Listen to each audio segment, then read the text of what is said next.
แต่ว่ามันหลบจับก็ได้ฮันเด้เพื่อเลยขมวนมาดำนาแล้วเดี๋ยวนี้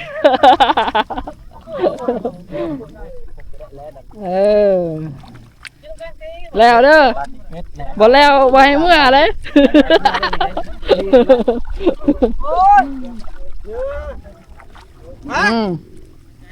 สวัสดีทุกคนตอนนี้เนาะมาพอกับบ่าวมวยคือเก่าตอนนี้บ่าวมวยอยู่ในทุ่งนาเนาะแต่ว่าบ่าวมวยบ่ฮู้ว่าเป็นอยู่บ้านใดเนาะทุกคนนี่เนาะเห็นว่ากระเจ้ากำลังดำนาทุกคนทุกคนเขาจะไปเบิ่งไปชมนำกันเลยทุกคนเขากำลังจะไปเบิ่งพวกอ้ายหรือว่าพวกเอื้อยกำลังดำนาทุกคน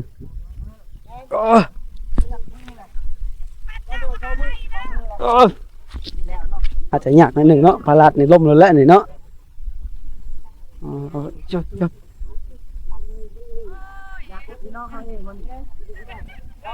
เจ้าดำนาบางหลายๆคนเนี่ย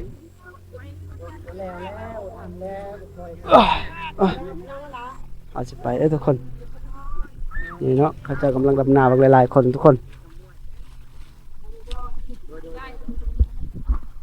แต่ยากไอ้เลยนี่จักสียากไปได้ยังบ่พอยันลมเลย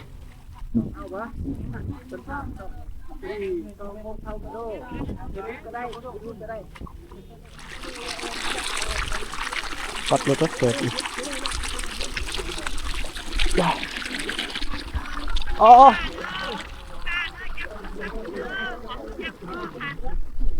จะไปหาพวกเจ้าเลยนี่ นี่เนาะพอดีพวกเอื้อยเพิ่นกำลังอาบกำลังดำน้ำคนนี่โอเคเขาจะไปหาเลยนี่ไม่บ่พอดีพวกเอื้อยบอกให้เอาตุกน้ำเอาไปให้เขาทุกคนเอาไปให้ซอยนี่ตุกน้ำก่อนเอาไปซอยเขาปัดก้อนเกือบลำบากกันเลยนี่โอ้ตกเลยจับตกเลยคนไป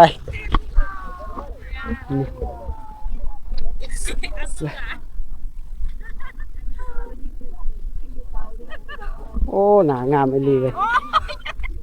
เป็นระวังเด้อเบิ่งเด้อยางเด้อต้องคันคู่เด้อตกก็บ่เป็นยังโอ้มวนเนาะดำนาหลายคนจักมือเลยนี่ขับใจไวเลย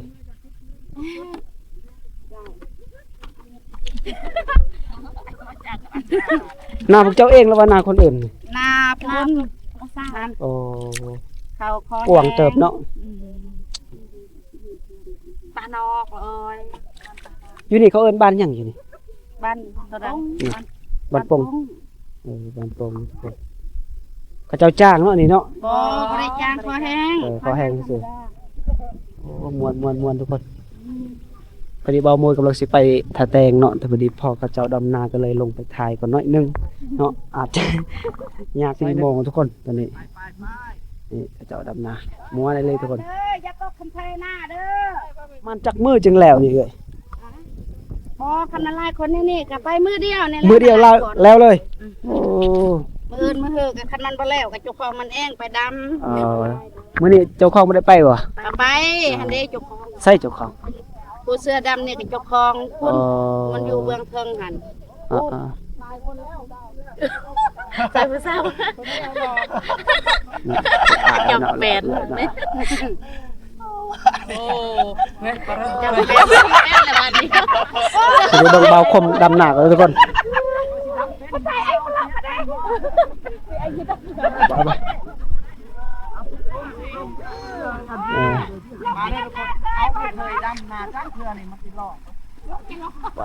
ไปคือบ้านเบาโมยบ่เคยดำหนาทุกคนส่วนลายเท่าพุ่นกับเจ้าจะเฮ็ดไห้เนาะบ่ได้เฮ็ดนาทุกคน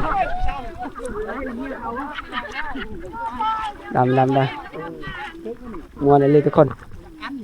ไปเรียนชีวิตเบิ่งเบาคมกำลังดำหนาทุกคนโอ้ไหวเด้อทุกคน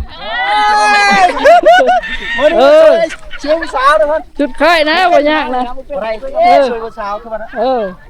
มาแต่ใช้ทางอ้ายก็สดขมวนโอ้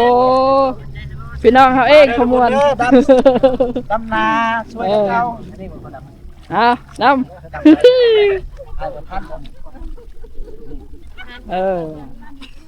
สวัสดีพี่น้องเบิ่งคนบ้านเฮานี่สวัสดีกันอันเด้ผู้ยินเราผู้ยินก็ยินเลยฮะโอดเลยดำ อันนี้บอกเขาดำแม่น แม่นและขมวนกับดำนาคือกันนั่นแหละ เออเห็นอะไรคือปิดเลยตัวนี้ อะไร นี่นะ ถ่ายอยู่มันถ่ายอยู่นี่เด้อ ท่ายอยู่วะ แม่น เออ แต่ว่ามันหลบจับกันได้ อันเด้ผู้ตัวนี้ลังนี่มีของสมบัติเด้ออยู่ในนี่ฝรั่งต่างประเทศเขาอยากได้อยู่เด้อผู้นี้ได้ โอ้ย หา อะไรครับผมเคยดำหน้า นี่เม่นมัดนี่ผู้เช็ดม้วนเท่านี้มาภาคใต้เด้อพี่น้องเด้อกันว่าอยากม้วนมาภาคใต้เด้อ เพิ่งเลยขม้วนมาดำนาแล้วเนี่ย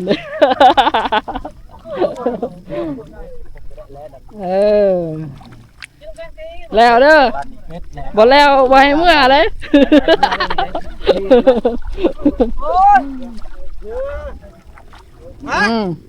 ถึงอยู่ว่าดำถึงอยู่ อัน ว่า นี้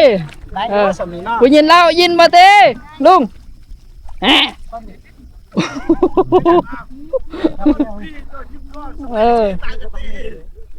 ลุงกูยินเล่าก็ไปถามชื่อเขาเลย สาลัก ภาษาลักถือกันวะ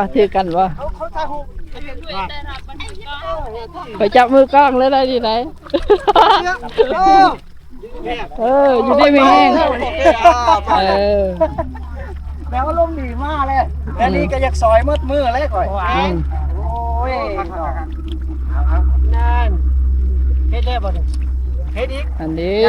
รถไปชมเครื่อง เพื่อนเล่น เป็นอยู่ว่าไว้ๆแน่ไว้ๆแน่เล่าว่ะ พุ่นทางพุ่นก็มีแมนมดนะ เอาแล้วดับเล่าได้วะ อันภาษามด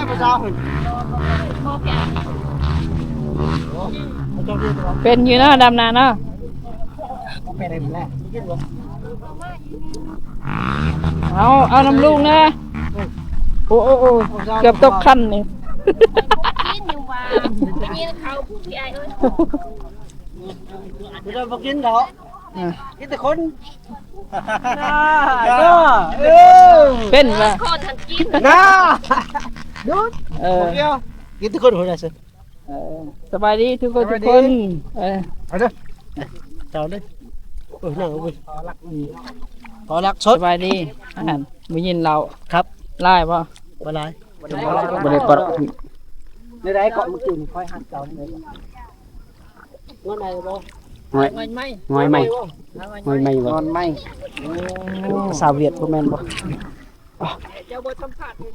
จะได้คือเก่าจังได๋ จับกวนดีกว่าจะเป็นผู้สาวรักดำหน้าเป็นขบวนการได้คนนี่เนาะทุกคนบรรยากาศสิประมาณนี้เนาะพระเจ้ากำลังดำนาบักหลายๆคนเนาะประมาณมือหนึ่งสองมือกันแล้วนะทุกคนนี่ยังน้อยเดียวนี่พระเจ้ากำลังดำนายังน้อยเดียวบ่ได้หลายดอกเล่นกองให้ติดจักบาท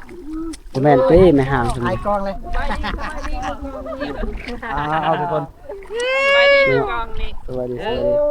ทุกอายเพิ่นเนาะ บุรุษเฮาตัวนี้เนาะ อันนี้ก็จะเป็นทีมงานของเขาเจ้าเด้อนี่แต่ให้ตัวนี้1 2 3 4 5ชุดหุ่นบ่แม่นเนาะวิวก็สวยงามไปเลยทุกคนนี่ครับพวกอายๆเพิ่นเนาะ เอาบ่ล่ะเอาอีกนะ พอแล้วจังน้อยขับรถบ่ได้ดิเส้นทางยังไกลอยู่ เมื่อเมียอยู่ละงามเด้อ โอ้อยู่ใส่เด้โรงงาน ก็อยู่นี่แหละแต่ค่อยไม่เอาเมียอยู่ละงาม โอ้บ้านเกิดอยู่นี่เนาะบ้านปงไม้บ่ เกิดเมืองนอนเฮาอยู่นี้ โอ้เจ้าโซชาจังเขากระโดดน่ะกระโดดนั่นเอาสิไปก่อนไปถ่ายอีกพวก มาดำนาซ เขา อย พระ พ่อ เจ้า ซอย ดำนา มี เลยโอเคสิเดี๋ยวก่อนอุ้ย อ่ะ เพื่อนแล้วเราที่อยู่เด้อเป็นยังไปทางนี้เลยเนาะได้บ่ โชคดี โอเคไป ได้ แล้ว วิวแล้วนะ ได้แล้วดิ บ้านเฮาได้นะทางบ้านเฮา เพราะว่าเขาสามัคคีกัน แม่นซอยกันซื่อๆนั่นนี่เนาะเขาเจ้าซอยกันซื่อๆได้บ่ได้จางกันนะทุกคนซอยกันซื่อๆนี่เอาทุกคนไปหาผู้สาวก่อนนะทุกคน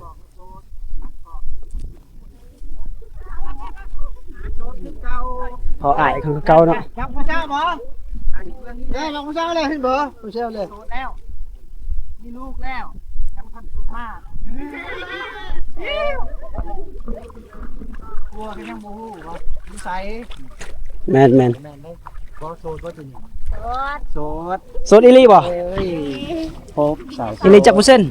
บ้านยังดิลืมแหละบ้านยังบ่ได้เฮาบ้านตรงไหน บางปงไม้ เมียเขานี่เด้ เนี่ย เอาเลยเอาแล้วบ้านนี่โอ้ได้โอ้ยนี่ผู้สาวได้ตาวได้ แม่นที่ผู้สาวอ่ะโอ้ เพิ่นว่าโสดเมื่อกี้เอ้าวันนี้เป็นสักคนคนเท่เลย นี่อย่าแล้วล่ะในพัวบ่อยู่ เอาแล้วพวกบ่อยู่มาโสดแล้วเว้ยทุกคน พอโสด5นาทีคุยกับกองก่อน พวกบ่อยู่มาโสดแล้ว กายนั้นระบบโสดแล้วคือเอาว่าแล้วตอนอยู่กองเขาโสดล้างกองแล้วบัดนี้ บ่โสดแล้วเนาะ ประมาณ ไปเลยเขาเจ้าดำนานี่ เมื่อย ครับ ๆก็คลายเครียดแหน่จักหน่อยเนาะ โอ้ ให้มันหน้าบูดหน้าบึ้งอยู่หั่นก็บ่แม่นแล้วคน ชื่อ นี้ ใน นี่นะผู้สาวได้หั่นน่ะ ยิ้ม ชื่ เยี่ อ ยมเยี่ยมใช้ ลงที่ลง TikTok ให้ได้ คนแหน่จักหน่อยคน อ๋อสิลง TikTok นั่นได้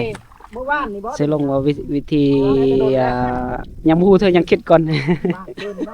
ยังบ่ฮู้ถามผู้นั้นเด้อบ่ได้ค่อยยังบ่ฮู้เด้อค่อยไปขับรถให้ลาวซื่อ เอาแล้วกันสัตว์ นั่งคือ เอ้ยบ่ได้เลย มีหลายบ้านที่จะไป โอ้เมาแล้วบ่จักนี่ บ่ธรรมดา ธรรมดาเนาะ เพราะว่าบ้านเฮาในนี่มึน โอ้ม่วนแล้วนั่นนี่สามัคคีเนาะ เด้อเป็นไง เอารถ ห่วยเจ้าหนึง เรา ไป เบียร์ก็บ่กิน ต่ออันนั้น โสดอยู่ตอนนี้ บัดเมื่อเฮือนบ่ได้สด บัดมื้อเฮือดบ่โสดได้ คือว่าแล้วอันว่านี่ คือเพิ่นหน้าวันนี้เว้าแล้วตอนพวกบ่อยู่และโสด บัดพวกอยู่บ่โสดแล้ววันนี้ ชุกเว้ย น้องเฮ็ดไงเบิ่งลายบอลเฮาไปเฮ็ดกับพุทธเอาเฮ็ด ไล่บ้านน่ะ โอ้ ได้ ก็ วิว ม่วน บ้าน เลย ได้วิวไล่บ้า บร น รยากาศก็ม่วนเลยทุกคน เออ คือบ่หมดบ่เคยได้ลงไปในหมู่บ้านนี้เนาะก็กายไปกายมาก็เคยอยู่แต่ว่าบ่เคยได้ไปเว้าหรือไปสัมผัสกับพวกอ้ายๆเพิ่นเนาะหรือว่าพวกน้องๆบางคนก็เป็นน้องบางคนก็เป็นเอื้อยบางคนก็ยังเป็นน้องเป็นอ้ายเนาะเป็นพ่อก็มีจักคนผู้สาวอยู่นี่จักคน จะเป็นสาว ผู้สาว จังว่าแล้วโอ้โห ผู้สาวหรือว่าเมียเขา ไปกะมาแต่ละงามคอยฮู้จักกัน อืมเมียเขาอะยานเลย มาตอนเช้านี่นะ โอ้ เออคอยอยู่พุ่นหลายปีแล้ว5 ปีเลยบ่จื้อแล้วคนเด็กน้อยน้อยๆหมู่ใหญ่แล้ว เออ คอยบ่จัก มันมีพัวหมดแล้วเนาะคือเฮาแล้วเนาะมีลูกมีเต่า ผัวเอาผัวแล้วก็บ่ฮู้กันแล้ว นี่เนาะตอนนี้บ่าวเมืองกำลังเบิ่งพวกน้องๆเขาเจ้าดำนาอยู่ทุกคนในหมู่บ้านปงไม้บ่ แม่น หมู่บ้านปงไม้เป็นชนเผ่า หมดเลยค่อย อันหยังเกลี้ยงบ่แล้วอาหลัก ๆลัก อาหลักเนาะอาหลักเนาะเป็นชนเผ่าอาหลักเลยทุกคนนี่เนาะก็เขามีความสามัคคีนํกันเนาะมาดำนานี่ก็บ่ได้จ้างแล้วทุกคนเจ้าของนาบ่ได้จ้างมีแต่มาเอาแฮงซอยกันซื่อๆทุกคนมีความสามัคคี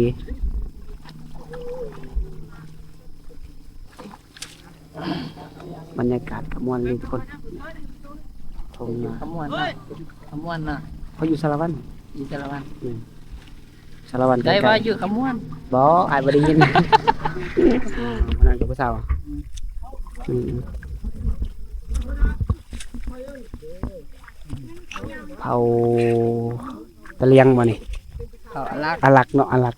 เผาอาลักเนาะอายบ่ ทา ได้ งเชยกล้องนี่ลายแต่อลักเด้อ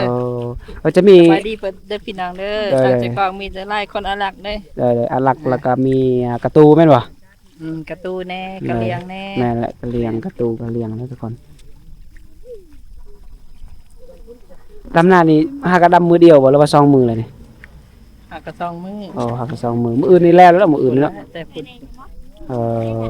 บ่จังหน่อยก็แล้ว จังนั้นก็แล้ว เออ ไหวแทะไหววาไว้ทุกคน ยัน เจ้า แต่ ดำ ว่า นา กาบ่พออย่างนั้น เออ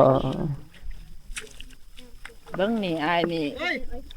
ขี้เหล่า ไปยินให้อ้ายเพิ่นเด้ไปยินให้เราไปจังได๋เราเครียดได้บ่ได้ยินให้เราเด้ไปแล้วนี่เนาะทงนาก็จะสิประมาณนี้เด้อทุกคนเขาเจ้าดำนานี่ก็มีแต่ดำกระซองมือกับมื้อนี้เนาะจังน้อยก็แล้วทุกคน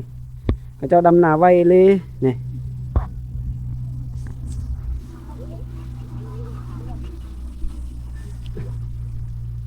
ทรงเสือเปื้อนหมดแล้วบัดนี้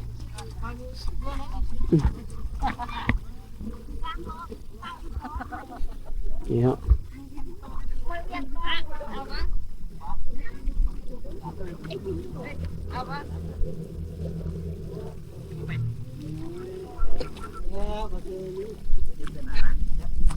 สบายดีทุกคนตอนนี้เนาะ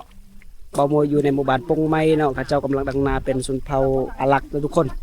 และนี่คือทางล่างเบาโมยเขาเจ้ากำลังดำนาทุกคนนี่เขาเจ้ากำลังดังนาอยู่แต่ว่าคลิปนี้ก็จะบ่ยาวจะบ่สั้นเนาะเบาโมยกำลังสีเดินทางไปที่ตาแตงก่อนทุกคนนี่เนาะบายเนาะสำนีเนาะพอกันคลิปใหม่ทุกคนมือกับเปื้อนหมดเลยนี่เลยลงไปดำนาน้อยนึงเนาะไปซอยเขาแต่ว่าดำนาก็บ่เป็น